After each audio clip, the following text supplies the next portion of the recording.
Quero cumprimentar a igreja com a paz do Senhor Jesus, amém? Porque dele, por ele e para ele são todas as coisas.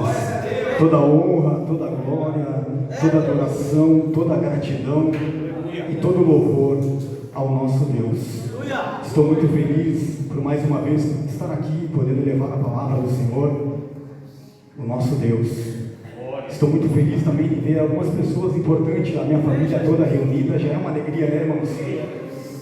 Feliz em ver também, eu sempre estar feliz e grato a Deus pela vida da irmã Simone,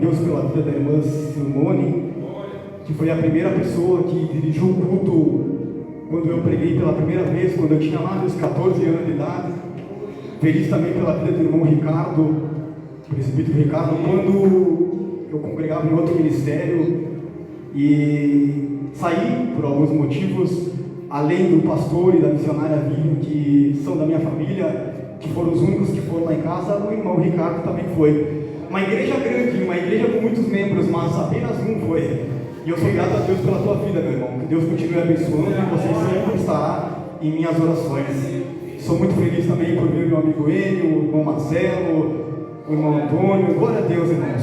E também a minha cunhada, né? Espero que depois de hoje ela não me ame menos, porque eu sou meio doidinho para pregar, né? Mas tem que ser assim, por Jesus, a gente tem que dar o nosso melhor. Irmãos, você que tem a palavra do Senhor, vamos ouvir um pouco da palavra de Deus. Graças a Deus tem bastante tempo também. Já louvamos, já oramos, já ouvimos um lindo testemunho, mas nós precisamos ouvir a voz de Deus, precisamos ouvir uma palavra do Senhor.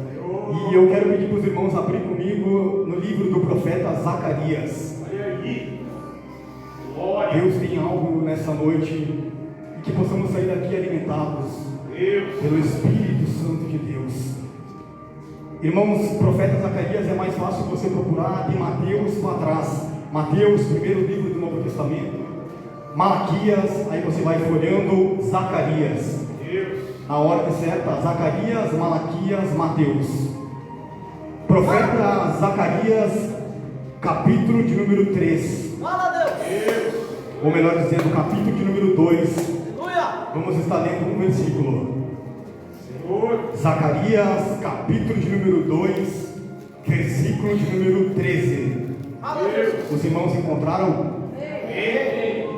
Você que está na live também, Zacarias, capítulo de número 2, versículo de número 13. Cala-te toda a carne, ou algumas traduções, calai-vos toda a humanidade diante do Senhor, porque Ele se despertou. De mim, Pai, daqui não sai nada, Senhor, mas eu estou na dependência do Teu Santo Espírito, meu Deus. E nós sabemos, Pai, que nesta última hora, o Senhor já está às portas, Jesus. O Senhor ainda não voltou, porque tem uma pessoa na live que ainda precisa vir para a tua casa. O Senhor ainda não voltou, porque tem alguém ainda que não se decidiu em te servir, Senhor.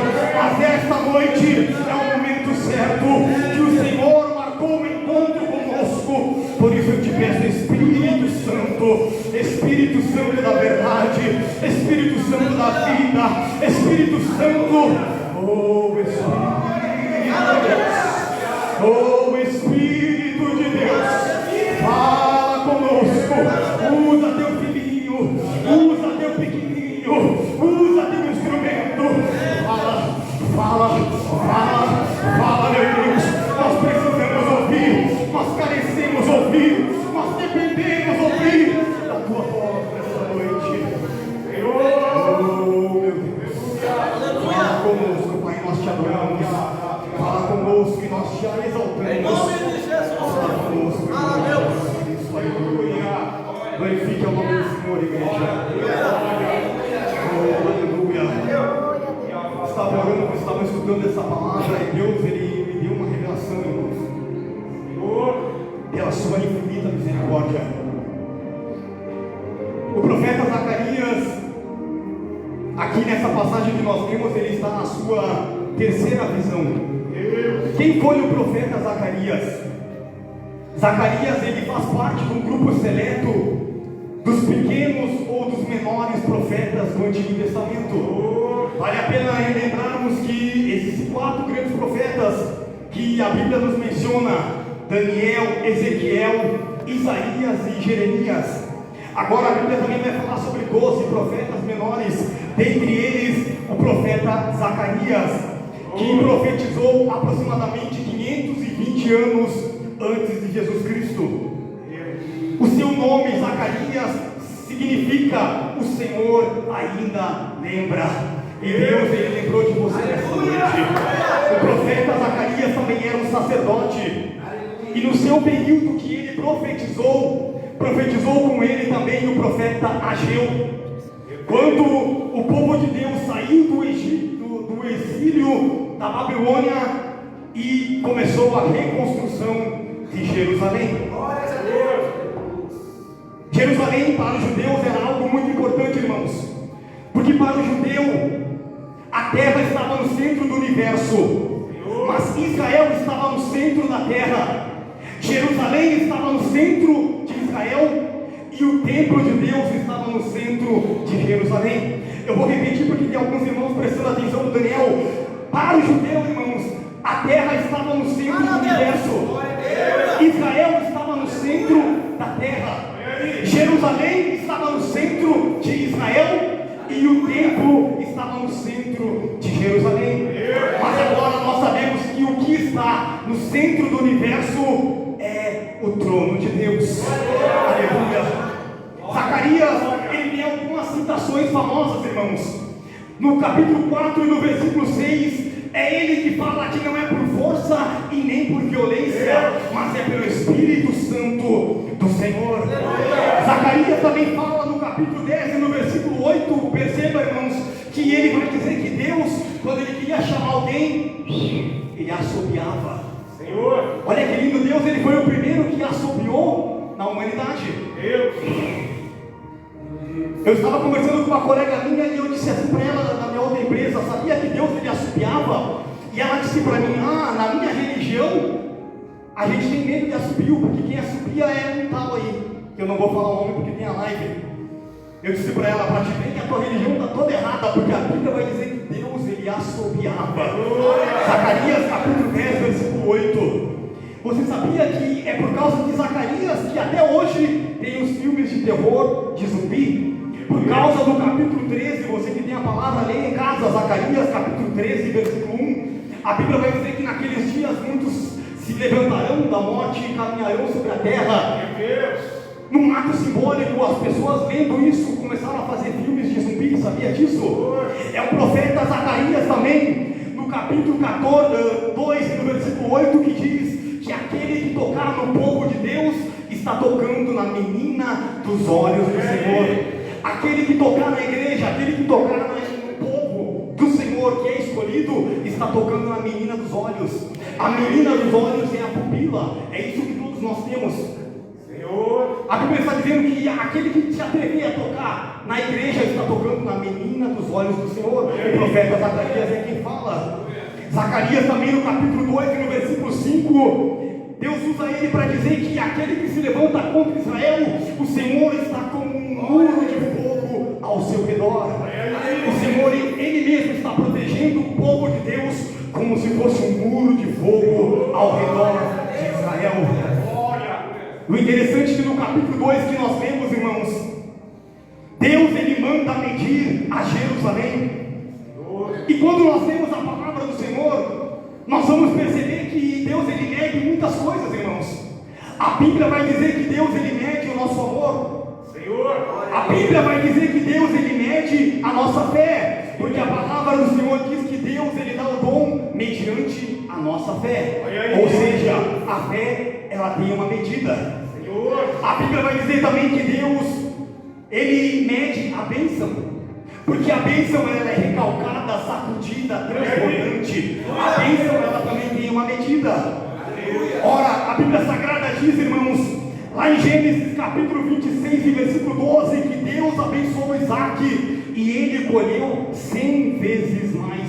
Por quê, irmãos? Porque a bênção ela tem uma medida. Não só no Antigo Testamento, mas no Novo Testamento, Marcos capítulo 10 e versículo 30, Jesus ele disse que aquele que deixar a sua casa, a sua família, por amor a ele, esse receberá aqui na vida, aqui em terra, aqui na terra 100 vezes mais. Porque, irmãos, porque a bênção também tem uma medida. Eu disse hoje para mim mesmo que eu ia tentar pregar um pouquinho mais calmo, irmãos, para você entender nessa noite. Então, irmãos, Deus ele mede muitas coisas. A Bíblia diz que Deus ele mede o amor, ele mede a fé, ele mede a bênção, ele mede a igreja do Senhor. Porque, irmãos, porque dentro da igreja ninguém é mais importante que ninguém, sabe disso?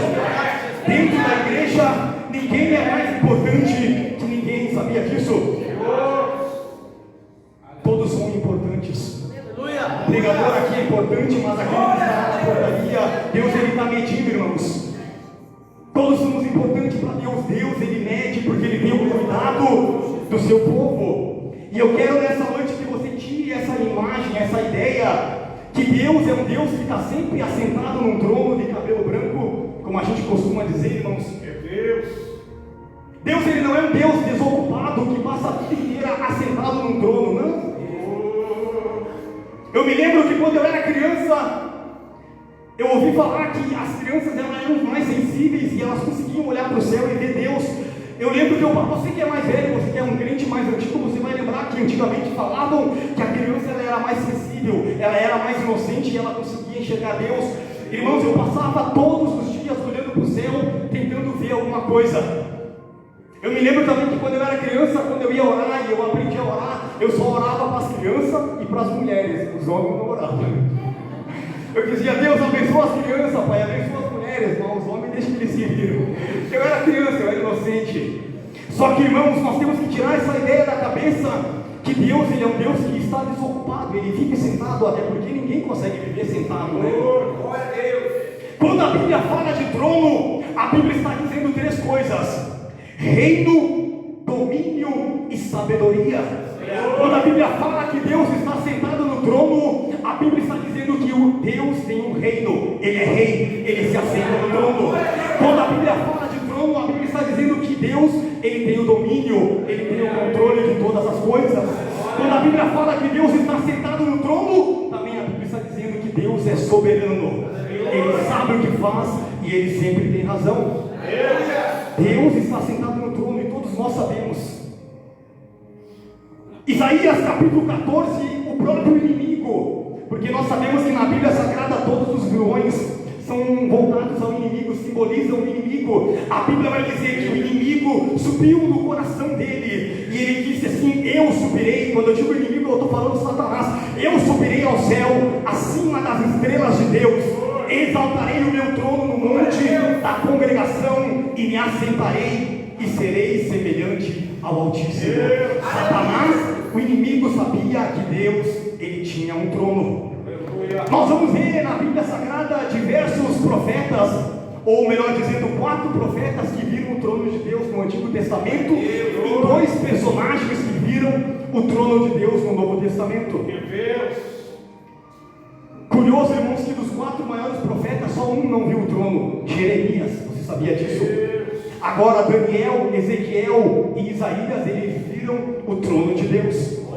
E quão assustador seria, né, irmãos, poder um dia enxergar o trono do Senhor, na sua majestade, a sua excelência. O profeta Ezequiel, no capítulo 1 e no versículo 26, a Bíblia vai dizer assim, que ele viu a glória de Deus sobre o trono, que se assemelhava a uma pedra de safira. O interessante é que lá em Apocalipse capítulo 21, a Bíblia também diz que diante do trono tinha pedras de safira. Olha como é a palavra do Senhor. Naquela época eles pegavam algo que eles conheciam naquela época para tentar assemelhar, porque era algo que, como eles nunca tinham visto, eles diziam assim: é semelhante ao diamante. Talvez se fosse eu ia dizer, é tão lindo como o ouro, é tão lindo como o diamante, porque é o que nós conhecemos. Mas o profeta Ezequiel, ele disse que viu sobre o trono algo que se assemelhava a uma pedra de safira.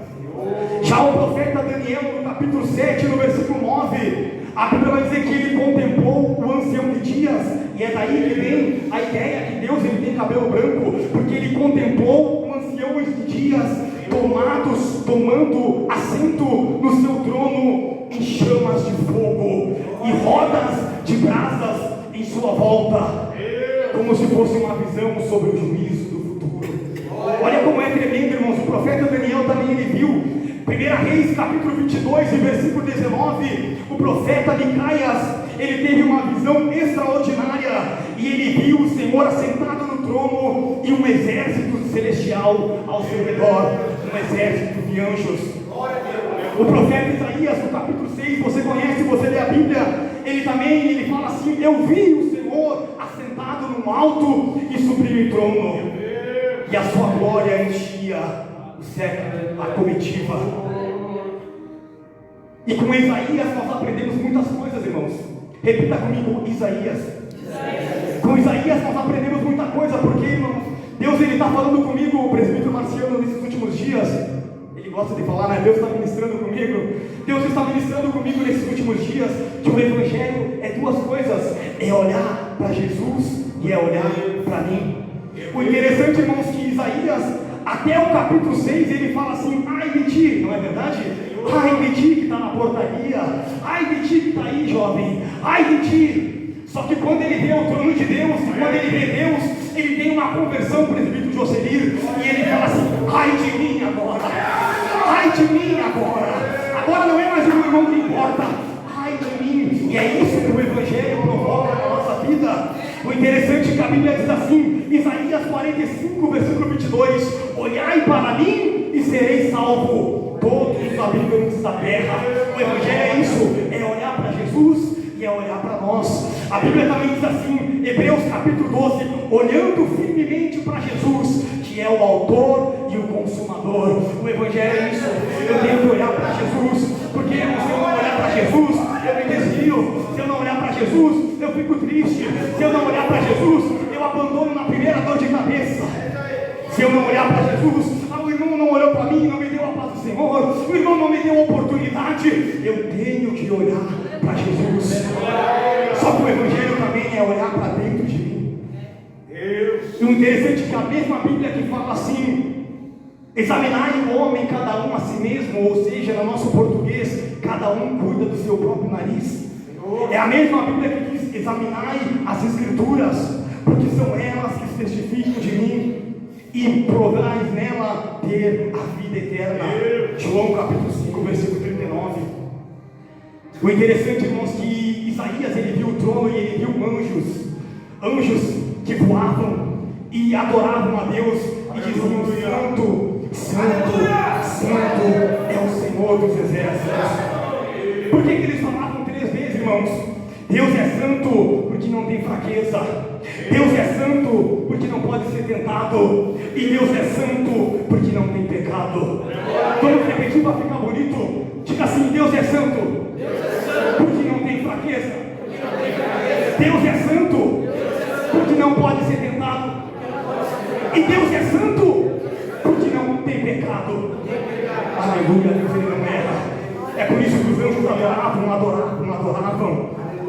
O interessante é que nós aprendemos também com Isaías que aquele cenário era um cenário perturbador, era um cenário de morte, era um cenário de luto. Porque ele começa assim, no ano em que morreu o rei Uzias. Uzias era o seu tio, ele era sobrinho do rei. Ele começa assim: no ano em que morreu o rei Uzias, eu vi o Senhor assentado no alto do trono. O tempo ali era um tempo, esse período era um período de morte, era um período de luto. Talvez o povo estava desesperado, dizendo: morreu o rei, morreu o rei. Só que Isaías olhou e ele disse assim: eu vi o Senhor assentado. Porque, irmãos, só se assenta no meio da dificuldade aquele que tem o controle, aleluia. Só se assenta no meio da morte, do luto. Só se assenta, só está sentado. Ah, irmão, será que você entende isso? Só está sentado quando tudo parece estar perdido, quando tudo parece que não tem mais solução. Aonde que está Deus? Ele continua assentado no seu trono. Por que, pregador? Porque Deus ele não perdeu o controle. Deus ele não perdeu o controle, aleluia. Oh, meu Deus. Ah, Maicon, mas as pessoas estão apavoradas, porque dizem que nós vamos passar grande tribulação e agora? Ah, as pessoas estão apavoradas porque talvez daqui a pouco vai ter uma nova pandemia. Ah, mas as pessoas estão apavoradas porque está dizendo aí que está vindo o El Ninho, a Laninha, que está vindo as enchentes. O povo está assustado, o povo está apavorado, Maicon, porque está dizendo que vão invadir a terra. Irmãos, o povo está assustado, porque está vindo uma crise global, porque está vindo a fome, porque a igreja vai ser perseguida, e eu estou com medo. Mas no ano em que morreu o rei Uzias, eu vi o Senhor assentado no meio da dificuldade. Irmãos, eu creio no que eu prego, irmãos. Eu acredito nessa palavra.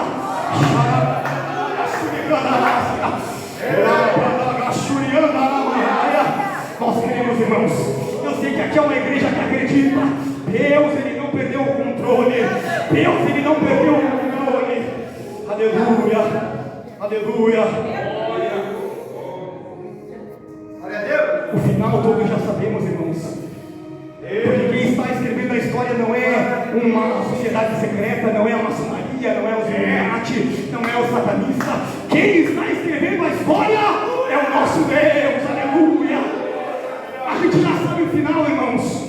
Uma vez falaram para mim assim, quando tu prega aparece um narrador de futebol, e eu disse glória a Deus, porque eu amo narrar a vitória de Jesus e a derrota do diabo. Eu amo narrar a vitória da igreja e a derrota do inferno.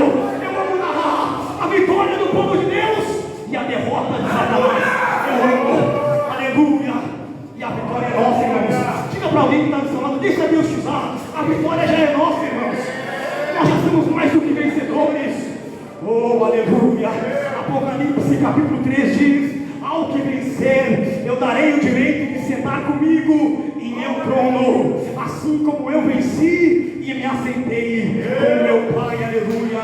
Você já é vencedor. Ao que vencer, eu darei direito de comer a árvore da vida no paraíso de Deus. Quem é que vai no paraíso? Aleluia. Ao que vencer, esse não sofrerá dano algum, que será a segunda morte, a condenação. Ao que vencer, eu darei um maná escondido, e também darei uma pedra branca com um novo nome escrito nela. Aquele que vencer, eu darei autoridade sobre todas as nações com um cetro de ferro. Aquele que vencer será vestido de branco e nunca será apagado o seu nome do livro da vida. Eu reconhecerei o seu nome diante do meu Pai e diante dos anjos. Aleluia. Olha que Deus está falando. Aquele que vencer, o teu nome não vai ser apagado. Não existe borracha que apaga quando Deus escreve. A borracha do pecado não vai apagar. A borracha do inferno não vai apagar. A borracha de Satanás não tem poder para apagar. Aleluia. Ao que vencer, aleluia. Eu vou vencer em nome de Jesus. Diga, eu vou vencer em nome de Jesus. Oh, meu Deus. Ao que vencer, farei um pilar, uma coluna no templo de Deus, e esse terá a minha marca, o selo do meu nome e da nova Jerusalém que vai descer do céu. Oh, meu Deus, como é lindo isso, como é maravilhoso isso. Irmãos, a gente não pode perder isso por alguns minutos de pecado. A gente não pode perder isso por alguns minutos de desejo. Oh, nós não podemos perder isso, igreja. Aleluia. O profeta Isaías, ele também viu o trono do Senhor. E no Novo Testamento, irmãos, no Novo Testamento, precisamos falar sobre João. João, aquele que escreveu o 4º livro do Novo Testamento. João, que é irmão de Tiago. Irmão de Tiago, antes de ele virar o apóstolo do amor, ou o discípulo que Jesus